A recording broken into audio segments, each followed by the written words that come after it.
ஆனானப்பட்ட சர்வதேச தாதா அப்படின்னு சொல்லிட்டு இருந்த அண்ணன் டொனால்ட் ட்ரம்ப் வந்து நடுங்குறாரு. காலையில ஒரு பேட்டி கொடுக்கிறாரு, இந்தியாவுக்கு நான் சாங்ஷன் போட்டுருவேன் 50% டாக்ஸ் அப்படின்றாரு. சாயந்தரம் பேட்டி கொடுத்து my very good friend Modi please Modi my very good friend அப்படின்றார்.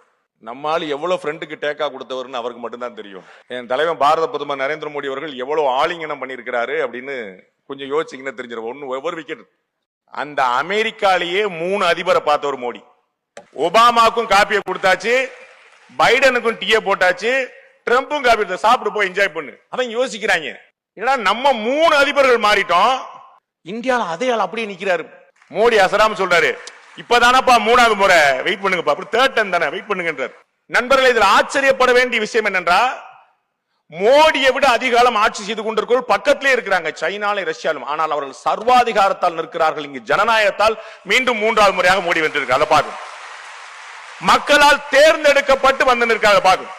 அப்ப இந்த தொலைநோக்கு பார்வை கொண்ட ஒரு தலைவன் கிடைத்தால் இந்தியா கொண்டாடுகிறது. பிரச்சனை மக்கள்கிட்ட இல்ல, தலைவர்களுக்கு தான் பற்றாக்குறை, மக்களுக்கு பற்றாக்குறையே இல்ல. நல்ல தலைவன், தகுதியோட தலைவன், தலை நிமிர்ந்து தைரியமா வந்து நின்னு நான் இருக்கிறேன்னு சொன்னா அவன் பின்னாடி இந்தியா காத்திருக்கிறது. எப்பயுமே குடும்ப கட்டுப்பாடு கட்டாயமா பண்ணணும், மக்கள் தொகை ரொம்ப பெரும் பாடா இருக்கு அப்படின்னு அன்னைக்கு இருந்த சஞ்சய் காந்தி யோசிச்சார். இன்னைக்கு 50 வருஷம் கழிச்சு உலகம் சொல்கிறது, உலகத்தின் இளமையான நாடு இந்தியா. இங்க இருக்கக்கூடிய மக்கள் தொகை எல்லாம் ரொம்ப ப்ரொடக்டிவா இருக்கிறாங்க, பயங்கரமா பண்றாங்க, ஆட்களையே ஏற்றுமதி பண்றாங்க அப்படின்னு. அப்ப மக்கள் தொகை ஒரு கவலைப்பட வேண்டிய விஷயமா அல்லது ப்ரொடக்டிவா யூஸ் பண்ணுமா பண்ணலையா அப்படிங்கிறது யோசிக்க வேண்டிய விஷயமா அப்படின்னு பார்க்க. இங்கதான் திரு நரேந்திர மோடிக்கும் திருமதி இந்திரா காந்திக்குமான வித்தியாசம் கிடைக்கும். மக்கள் தொகையை ஒரு மைனஸ் பாயிண்டா பார்த்தாங்க. அந்த மக்கள் தொகையை வச்சுதான் சைனா வந்து உலகின் நம்பர் 1 நாடா இன்னைக்கு விழுந்துட்டு இருக்கு. அந்த மேன் பவர் வச்சுதாங்க இருப்பாங்க.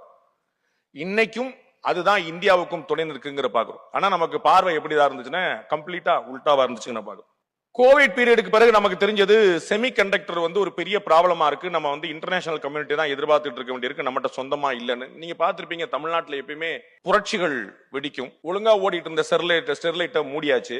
அதன் மூலமா என்ன ஆச்சுன்னா, காப்பர் எக்ஸ்போர்ட் கண்ட்ரியா இருந்த இந்தியா காப்பர் இம்போர்ட் கண்ட்ரியா மாறிச்சு.